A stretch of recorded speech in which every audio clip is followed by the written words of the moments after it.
get into the public housing issue because that would take a long, long time. But in the 20 years that I've been here, the arts have been the primary movement of this board. We have raised a lot of money. We fought to get control of this facility. We want to bring arts to Harlem.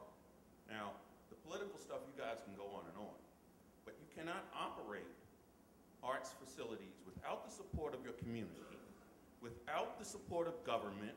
Thank you, Bill. But you have to have a broad brush. You cannot confine it to just African Americans, to Spanish Americans, to whatever you want to call it. It has to encompass the whole community. That is what we fight for, and we will continue to do that. Now, this forum is great. I'm glad Chase is doing it. But I hope the audience is understanding, yeah, there's a political dynamic that's going to happen, and it's happening in Harlem. It's not going to stop because that's the way the world runs. But if you want to control your arts and what your kids are going to look at and what you're going to see and what you're going to read and what you're going to hear, you have to be part of it. You have to go in your pockets, you have to show up, and you have to be here. This building was built because somebody that a lot of New Yorkers don't like wanted it to be built. That was Rudy Giuliani. Believe me, I know. Now, we're here, we can continue to be here. He's gone. But I'll tell you what, if we don't support what's happening, it ain't gonna be here. Thank you all for your time. Thank you, sir. Yeah, Kamilah? You know, I'm really glad you said that, speaking about the arts institutions here, because I absolutely agree with you. And just to bring up the fact that there's very few institutions and stages that are committed to presenting works of the African diaspora in this city alone, and in Brooklyn. And for instance, BAM, which is our only sort of presenting space of that size, does not present work that speaks to the community at all. We are constantly getting and bringing work from the, European dancers and artists and choreographers, which is all good and great, but doesn't reflect the community that's What about Dance Black Africa? And, well, those are the only two, but those are the only two special programming, I think, that happens at BAM. That is not the consistency throughout the whole year when you start to think about, BAM as a whole, their programming vision. So as the community, again, changes, and the community around, and you want to program as a presenter, as a programmer, you're programming to who your audience is. And if your audience is changing, then where do these Black artists perform? Where do artists of the African diaspora, where is their home? And we are losing that, and I think we're losing control of that, and that's one of my main concerns. You said it was better than Lincoln Center, but look where Lincoln Center is situated. We in Brooklyn are like, I'm sorry, this is Janet Rodriguez, who is... yes, ma'am. I was born across the street from what was San Juan Hill, which is now Lincoln Center. So I've been through this gentrification move, moved to East Harlem, have been in Harlem the last, 20, 25 years.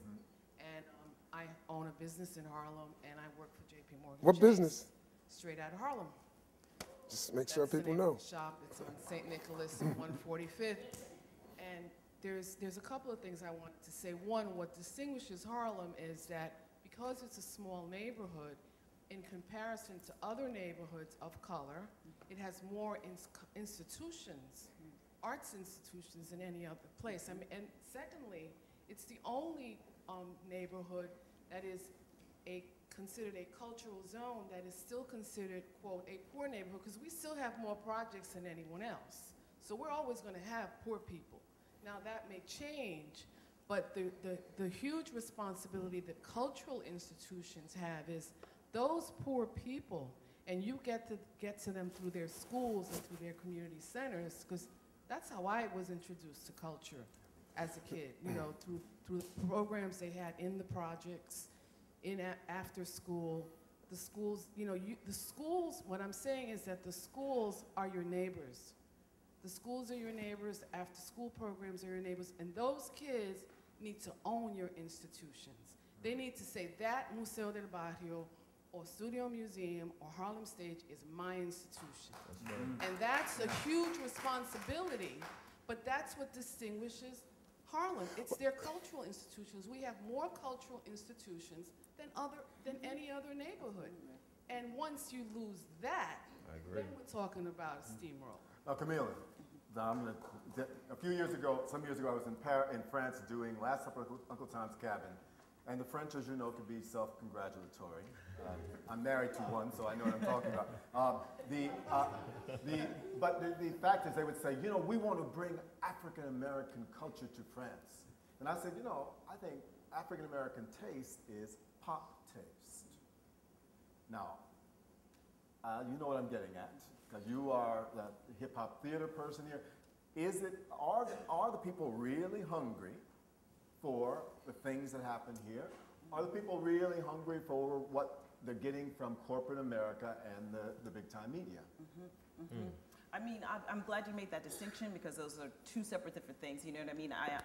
Running the organization that I'm artistic director of is called the Hip Hop Theater Festival. And just the name in itself a lot of times draws a contradiction, because hip hop looked upon as commercial art form, and then theater is theater. Two separate different worlds, but we bring them together. And absolutely, I feel that the people are hungry. I feel that it's just not presented enough, because there's not enough art institutions that are committed to presenting new works of this generation that speaks to this generation and or African people of all the diaspora and class systems as well. Because I think, you know, a lot of times, you know, and one of my mentors who I love dearly, you know, the late August Wilson, is great, but again, theaters around the country, that is the black art form. There's many different black playwrights and artists and choreographers and dancers that span the spectrum. So I think we have to be very careful and not to look at our culture in a very myopic lens. Because I thought I've heard two leaders here saying it's up to us to own Harlem stages, it's up to us to own these cultural institutions. And I have, once again, moving right down the street here, I want to know, are the people willing to pay for it? Are the people going to come? And what do I have to do? Is it my fault if they don't? So I think that's what I'm hearing. It's easy to tell people they have to do it, but are they inclined to do it? But since Thelma's here, I want to talk about the Student Museum. I think they've done an incredible job over the last. Thelma Golden's here from the Student Museum.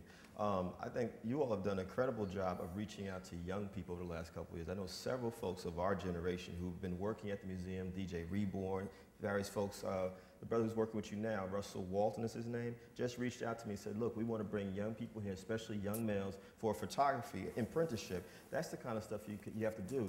You know, one of the mistakes, you know, and I've sat down with cultural institutions around the country. A lot of folks assume because the institution is there that people are supposed to come to them. It doesn't work like that. You've got to go to the people, you know, because folks got to know. I mean, you can't expect in 2007 to just throw a flyer up in a laundromat, people are going to come to you. If you're not sending out email blasts and text messaging and getting on Power 105 or Hot 97 or whatever it takes, or bringing in a DJ Reborn who has a cachet and a popularity among younger people, folks are not going to come into certain institutions. That's the reality. So I think it's really on us as cultural workers to go to the people and let them know, especially young people. Especially young people are going to be the lifeline of that institution for the next 20, 30 years, and let them know that we're here and you're welcome in this institution. What do you think about that, Mike? Well, I'm on the board of Studio Museum, and I know that we are doing everything we can to bring everybody we can into the museum, but also to take the museum into schools. And to take powerful programs to young people to build audiences of the future and to enable these youngsters to understand their own creativity and their own potential. But I would also say that, you know, Studio Museum is a robust institution, but always a fragile institution. And so that, you know, what we have to do at this is to make sure that we're building an institution that can not just survive, but prevail, that has all of the art, all the financial resources, and all the disciplines that any other important institution has. And building that is a challenge. And we don't come from a community that has as much wealth as other communities. We have African Americans, people of African descent, giving and helping to build that. But we also rely heavily on on public support and corporate support and foundation support. And it's tough. So I think, we're an institution which is now decades old, but we want to flourish in an environment where there are innovative, creative new institutions, and I think that's probably even more problematic. Anyone else? Yes, sir. I'll give you the microphone, but I want to remind and encourage everyone to fill out those forms, because we're going to have that raffle as soon as the Q&A is over. cultural institutions building relevancy for the community. I think that it's important for cultural institutions to realize that they are resources to the community and to not just cultural and artistic resources, but also resources for careers and job paths that the infrastructure that surrounds any kind of artistic endeavor, theater companies, dance companies, arts galleries, and all of those. There are tons of industries that are supported, that support that enterprise. And when you talk about the educational needs in the community, I think that it's really important, and cultural institutions want to bring the community into them. They have to reach out and say, there are opportunities here, whether you are an artist, whether you are some sort of artist, and whether you are someone who enjoys the arts and wants to be a stage manager or an electrician or a carpenter. Those are the kinds of opportunities that cultural institutions can offer into this community. What is your name, sir? Michael Lofton. I am Director of Education at Broadway Housing Communities. We provide affordable housing and education programs for the formerly homeless and the... Well, allow me to be a provocateur. Are you saying that if they don't come, it's because we have not done our job right? No. I'm trying to suggest ways that you can do your job better.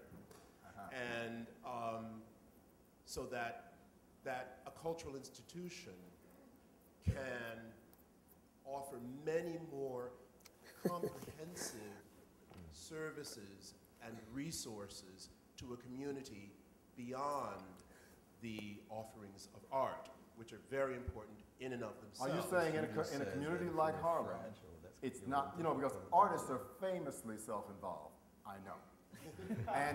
And that's not part of my background is in the arts as well. Yes, so yeah. Well, that's not part of our contract to care about any damn thing but what we do. No. And as a matter of fact, some of the greatest ones over time have been so absorbed, odious people, but all we want from them is create genius. Now, however, are we saying, now here we are in another world, in a place like Harlem. You cannot be a self-involved genius. You've also got to be an activist, and you've got to be a sublime communicator. Is that what I'm hearing you say? But all artists always do that. Do they? No, I'm not sure. I'm not sure. There are people who I know who are pulling down millions for their paintings, and they cannot talk. Will not talk. But, they say they talk in their work. Right. What I'm saying, though, is and I think that these are different points. I think that there's no shame, though. Maybe to be in Harlem, to love Harlem, you have to work hard. Absolutely. But as an artist, I think that you sort of have to compartmentalize oneself as an artist and oneself as an artistic institution. The artistic institution is an economic resource, amongst other things, right?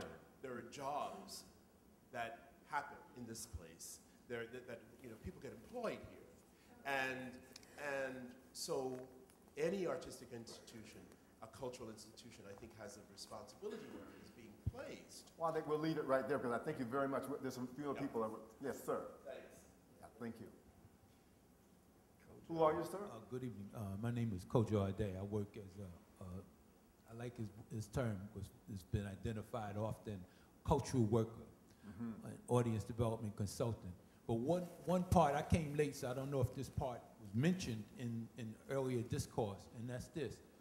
Our religious institutions must have an equal commitment and equal involvement in creating upliftment ethically, aesthetically, and so forth within our community. I worked on the piece you did a couple years ago with Reverend Butts. I thought that in the dialogue, I thought that dialogue would continue with some other ministers around the city, rabbis, people. It doesn't matter what religion it may be. The responsibility, if you're practicing what it teaches and preaches, deals with transformation and upliftment of humanity. So if that's the foundation. Now, is that also a prescription for being a relevant religious institution these days? Because that's very challenging. Has It's- anyone it- told well, Mr. it's something, Butts that? it's something Reverend Butts said to a number of us when he first arrived in Abyssinia, artists, and we were talking about the churches, some of us, and saying the interaction between the arts community and the churches could be mosques. It doesn't matter to me, because we could sit down with any of them and have the same concerns and same solutions to the challenges present. But Reverend Butts said this very importantly. He said, don't stand outside on the corners and in the streets and criticize us. Come and knock on the door and come in and let's sit down and look at ways we can work together. So I think that night when you and him spoke, you spoke about ways that you would do a piece in the church that you may not do at BAM, but you could create a piece that would be relevant to his constituents and the people who attend, you know, who live in the community, who hear about it. We've never followed up on that, but I do hope to do so. So this part must always be a part of the dialogue in the 21st century, is bringing our religious institutions to the table. I was in the Bay Area a month ago, talked with some artists in West Oakland, and mentioned in the discourse there, I said, these concerns sound like Harlem or Philly or Chicago or whatever. But I said, what churches or religious institutions are assisting you in some of the things that you did? And silence went in the room, and their heads dropped down. And I said, that picture, what you show me, my brothers and sisters, is not a good one, because I know Oakland has a lot of churches. There gotta be one or two progressive ministers who are sensitive to the arts and the importance of arts in transforming the community for something good and positive. Well, thank you very much, sir. Thank you, thank you. Yes, there's a lady up there. There's so many people there. There's two women right there in front of you, Brad. Yes. Okay. We're going to go back and forth. Who are you? Hi there, my name is Elizabeth Mendez-Berry. I'm a journalist. And thank you so much for this. It's great. I was just thinking about the #1 art form practiced by young people in Harlem, and it seems to me that that's hip hop. And one of the things that that I've been surprised by its absence, not just in Harlem, is that there aren't really any institutions or places where people can perform or be mentored or things like that, and that's a huge concern to me. Is that really true? Is there no place, not enough Well, places you can for go, there are perform- little clubs here and there where you can listen to somebody DJ, but if you're a performer and you want to do something a little bigger, as far as I know, We got it in Brooklyn. there really aren't that They many. say you got to come to Brooklyn. We got it in Brooklyn. Right, you have to go to SOBs, you know, or you have to go, anyway, I just wanted to raise that point. When we talk about the richness of artistic institutions here, that's art. And there's a lot of young people doing that. I agree. Well, let me just say, there's a hip-hop cultural center that has opened up in Harlem, right there by the movie theater. It's upstairs, but it's in the same complex as the movie theater, as the Magic Johnson movie theater. But I want to also recognize the role that the Apollo is playing vis-a-vis the concern you raised earlier about the institutions having more to offer than just their quote-unquote art, because the Apollo has started what they call the Apollo Academy, whereby they're getting students to come in and learn the other aspects of what's going on at the Apollo beside what takes place on the stage as a performer. So there are other organizations, I think, that are moving in that direction as well. So the question for me that you raise is the role of the artists and the cultural institution in a community that's changing and that's being so seriously challenged. What role, if any, of relevancy can you play? And I think that becomes, you know, a very important question for you and for all of these institutions out here in terms of how do you bring that community in and how do you get out there with that community and demonstrate against Columbia as an artist that's concerned about how they are imposing themselves as bad neighbors on the community, how you dance Columbia into being a good neighbor, how you paint Columbia, how you poet Columbia into being a good neighbor, because that, you know, that's important. That's a very, very valuable opportunity that helps move the struggle forward, as you're suggesting. And I must say, the artists are not visible enough in those kind of struggles. Now, the Harlem, I don't want to make a blanket statement about all the artists, but I can tell you, artists have to play more of an activist role with regard to the struggles that are taking place, not just in Harlem, but in the Harlems of the city. And it becomes very political, especially when you have a mayor that has declared New York City, in particular Manhattan, not New York City, Manhattan, as a luxury product. By virtue of that statement, it gives you the vision of what he plans on doing vis-a-vis his administration. And so it's not a surprise that rents are going out, you know, that the cost of housing and other opportunities are moving into the luxury market arena. And artists are the greatest, are going to be the greatest victims of that because they can't afford low rent. That's right. Kamilah, we want to get it because I really would like to get more of the audience a chance to speak. Yeah, I mean, just to respond to what you were saying, Elizabeth, is that I feel that, you know, the biggest issue with that is that hip-hop is one of our this generation's most formidable art forms and identifiable art forms like the Harlem Renaissance, et cetera. But I think that even though we may believe that, I think it's taken a good deal of time for foundations, for national arts institutions to recognize that and to fund these larger art institutions, to fund hip-hop academies. I definitely know about the Cultural Academy, but then learning DJing as a musical instrument just how I would violin, just as that being an optional elective in my high school, is not going to happen in most high schools. It's been a mighty fight. You know, you're talking about being an activist. When I moved to New York 20 years ago, it was to be a writer. At some point, I realized, you know what, I got to be an activist as well. We have fought so many institutions in New York City.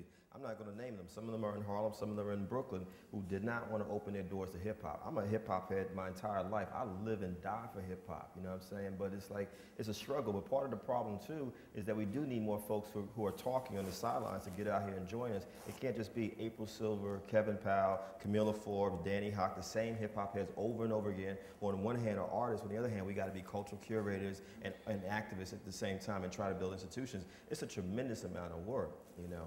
Kevin, Michael, you want to? Well, the only point I was going to make is that, you know, I think from the elected officials' point of view, some elected officials, I mean, they would view these artistic institutions as amenities that they want to retain in a community regardless of what the demographics of the neighborhood wind up being.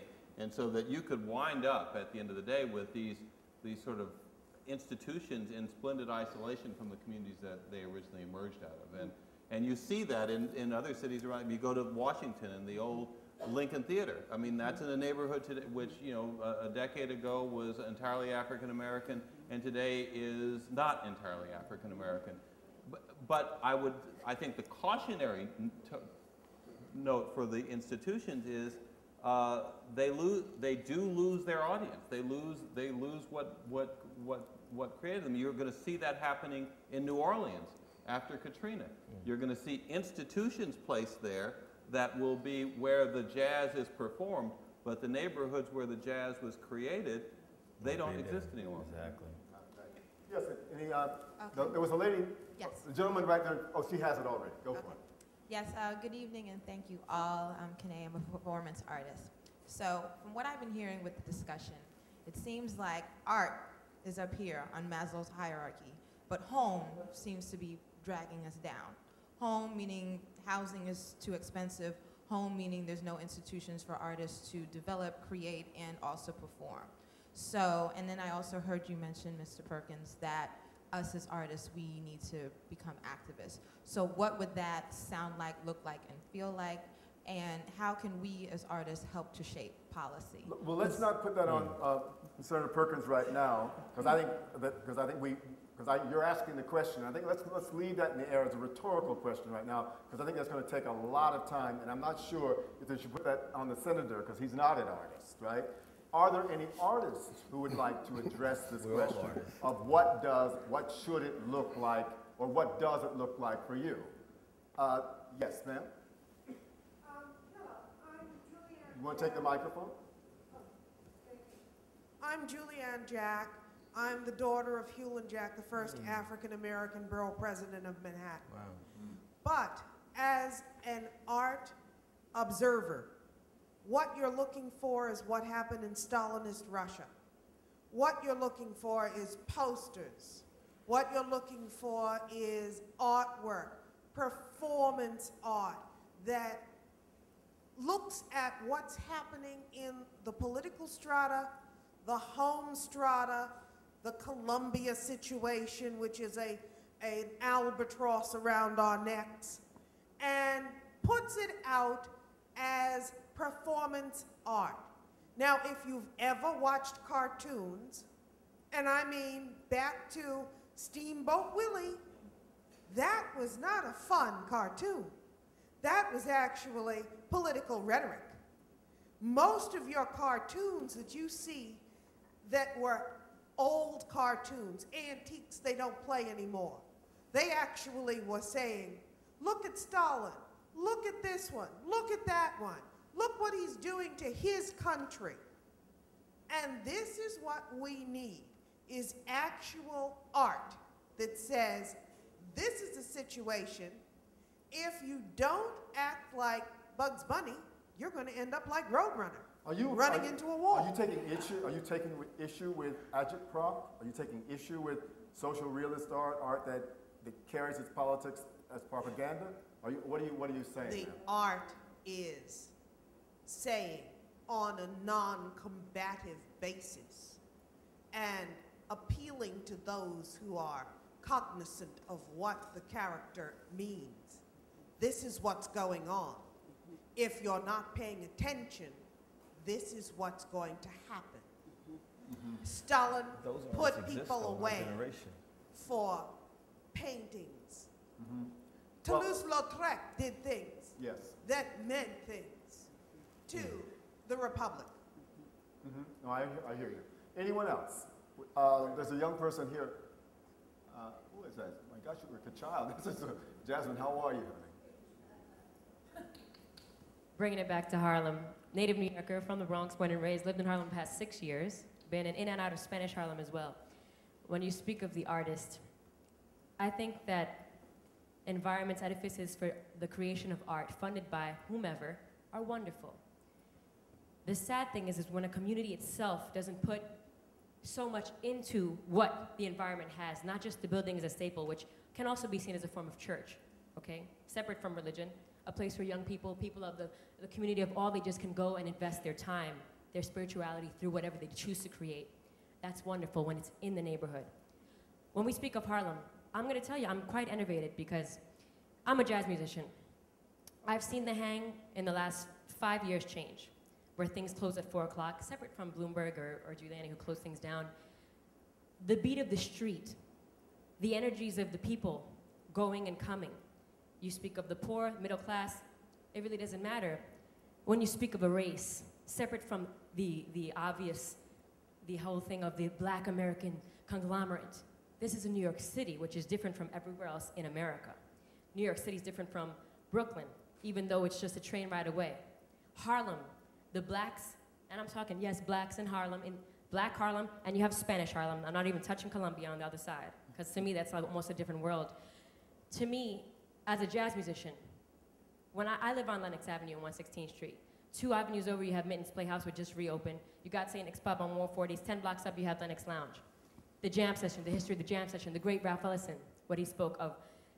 The history of trying to find your voice, whether that be through music, through any kind of discipline that you have to engage in. Paying homage to your ancestry. Playing with the cats that you're playing, making the music at the current time to find your own voice. And to me, the gentrification of Harlem, because I'm seeing it firsthand. Yes, it's real estate, it's economical, and usually people with all the money, it sure as heck ain't the, it ain't the Black and Spanish people. And yeah, I'm gonna put it out there. It's just not. That's right. It's not the what people? It's not Black Spanish, it's the minorities, so to speak, So to me, it hurts, because yeah, you have new places to play in, but who's playing in the places? Not to say that they're not great artists, not to say that it can't be a mix of all sorts of urban, mixing of every type of genre, of any kind of, oh great, we have this Asian influence, we have this kind of influence. That's cool. But what about just straight up like going to Manhattan Avenue, seeing the junkies falling over, but not because they're on heroin? What about, and not that that's a bad thing either, but the whole soulfulness that is Harlem to me is being broken up. Even if it's seen as a bad thing, there's beauty in the fact that someone's not falling over. And although it's negatively based, it might be drugs or whatever, there are groups of people that are involved in these things that net the community together. And so, yeah, Harlem is changing. It might be for the better, the worse. You know, mutations can be good, bad, whatever. Something's always evolving. But to me, as a jazz musician, it hurts me. Because a lot of the thing that was that ball, that concentration, that nucleus of where Charlie Parker was hanging out and all these cats were coming from around the world to go play jazz in that spot, what made that thing, what made the Harlem Renaissance, what made Harlem is falling apart. Okay, stop there. We're almost out of time. Anybody else with a, yes, sir? It's a lot of stuff. There's a, yeah, right here. It's great. Well, I want to make a comment and raise a couple of questions. Not too many questions, okay? I don't Who are you, sir? My name is Will Reese, and I'm from the Harlem Revolution Club. And one thing that strikes me about this conversation to this point is I don't think we've fully come to grips with the fact of the time that we're living in. The U.S. Supreme Court on June the 28th of this year basically overruled Brown versus the Board of Education. A large portion of the black young people in this country have no future, no matter how you try to wrap that. They have no future. They've been counted out. They've been disregarded. It's jail or the graveyard. We're talking about gentrification, the thing about gentrification, and as much as I love Harlem, Harlem is a part of the United States and a part of a world that works a certain way, and I've heard people speak of that in this conversation as if we should accept that. You know, this is how things are, gentrification. Look, Who said that? look, people's lives are at stake. We live in a country that let people die, left people in the path of a killer storm in New Orleans, and let people die. Okay, now let's spin it back toward the culture. Okay. What can we do? What do you want us to do? Here's where we come back. Yeah.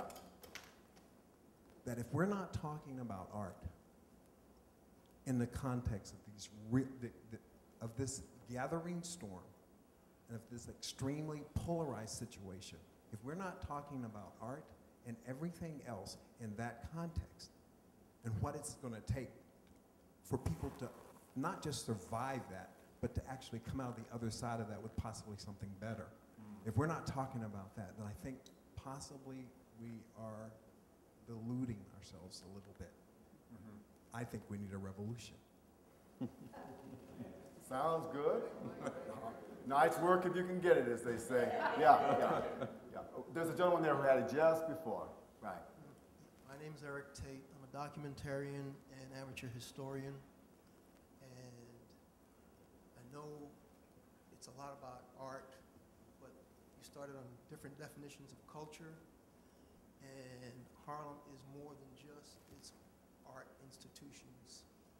It's politics and how politics plays a role in how you survive with your art. The only politician that stood up so far against the Columbia invasion happens to be right here. All right. Okay, he's the only one. There have been people who have said that other named politicians have already sold out. Yeah. Have no proof, didn't see any money change hands. But the politics impinges on whether these cultural institutions actually survive. You talked about you're going to keep your poor because public housing is still here. I haven't seen the document. I've heard the rumor. But public housing now has been allowed to be put on the block of public housing stock as collateral for loans, collateral to private institutions. So if the loans don't get paid off, guess what happens? The collateral is gone to the private institution. What does that mean, Senator? Public housing no longer exists as public housing, correct? So are you saying we have reason to fear? you have a lot of reason to fear. And if so, what do we do with the fear? Do you have a prescription? No, I'm going by someone telling you you don't have to worry because you're always going to have the poor. You have to be cognizant of the fact that you need to make sure that your politicians actually pass the necessary legislation that provide for housing for low-income people in your community.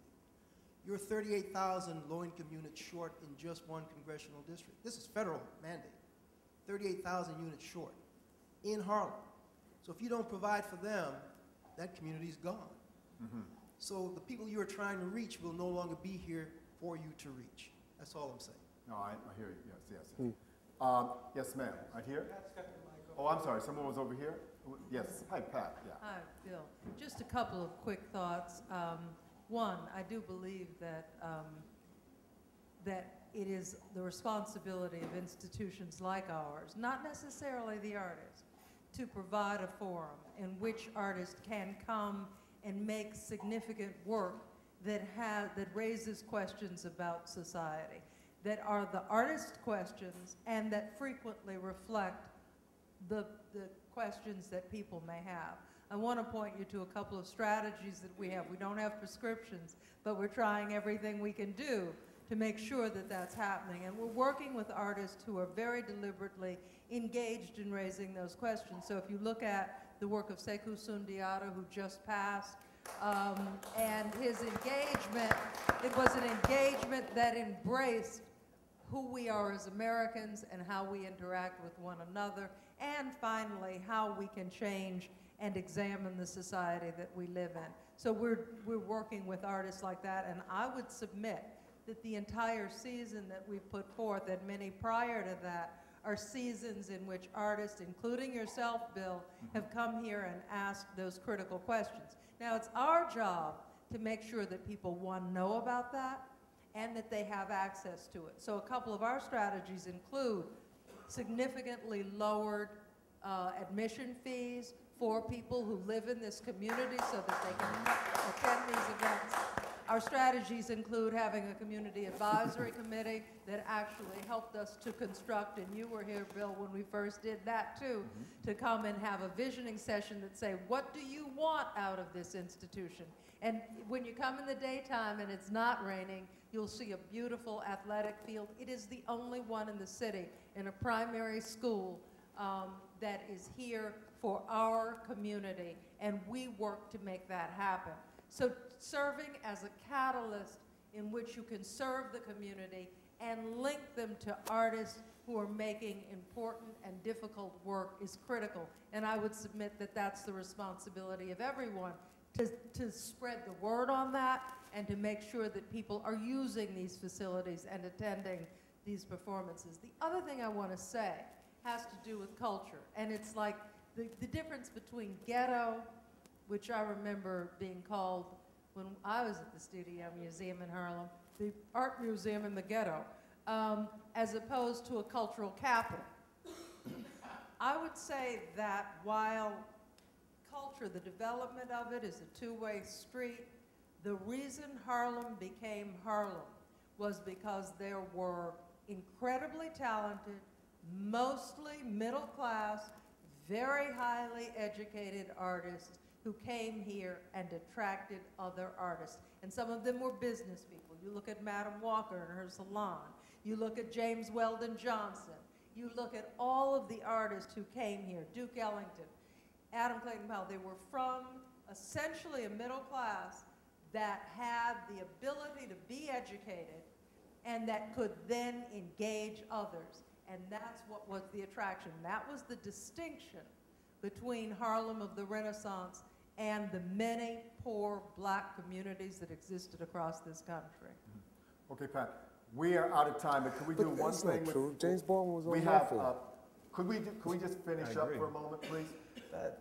I wanted to finish the discussion today with, okay, we've talked about the past, we've talked about the present. Can we each, and could you keep us on the clock? Can each one of you in 1 minute, between 1 and 1.5 minutes, talk about what you want in the future, what the vision is that you want in the future of Harlem as a cultural center? Who would like to go first? 1.5 minutes only, please. And David, will you keep an eye on the clock? Well, I think part of my vision is in response to what the woman was saying as far as artists responding to the cultural climate of what's happening here in Harlem.